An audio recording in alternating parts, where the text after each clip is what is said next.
Hello class, my name is Ryan and I'm going to be informing you all about beet farming. Yes, you heard me right, beet farming. So let's get started.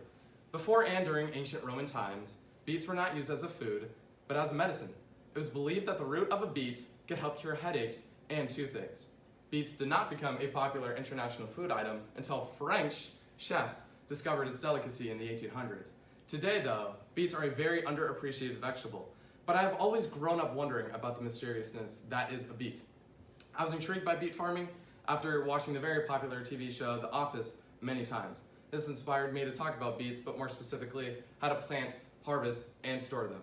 So first, beets require a very specific atmosphere, and that includes the soil. Beets do the best if they have a soil pH between 6.0 and 7.0.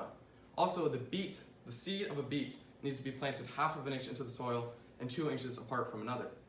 The soil needs to remain moist though, because if too dry, the root will crack and this will affect the taste greatly. Also, beets cannot survive in climates over 75 degrees Fahrenheit.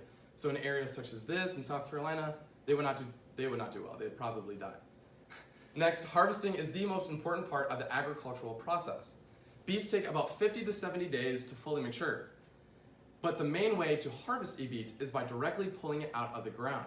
To make this easier, make sure you water the beets and the soil and everything a day prior to the harvest. Now, to properly pull a beet out of the ground, which I'm about to show you, grab a hold of the stem where the leaves come together and pull up like so. I did it kind of easy there because there's no soil, but you might need to have a little bit more force. Lastly, beets must be stored properly to last. Beets must be stored in a cool and dry location. Fresh beets, though, on the other hand, can be stored in a refrigerator for 5 to 7 days. Beets can also be frozen, canned, if you can't see that, and pickled, which I got at a local grocery store. Bears, beets, Battlestar Galactica. The 3 best things our planet has to offer, according to Dwight Schrute from the TV show The Office. But beets have always been given such a bad rap. They need to be respected more like other vegetables, such as broccoli or onions. A famous author, Tom Robbins, once said, "The beet is the most intense of vegetables." And he has a good point there. Beets may be more of an underappreciated vegetable, but a lot of time goes into the care and creation of them.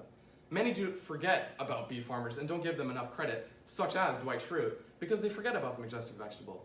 Next time you see a beet farmer, shake his hand or tip your hat. So much work goes into things that people don't even think about, like growing beets. Thank you and God bless America.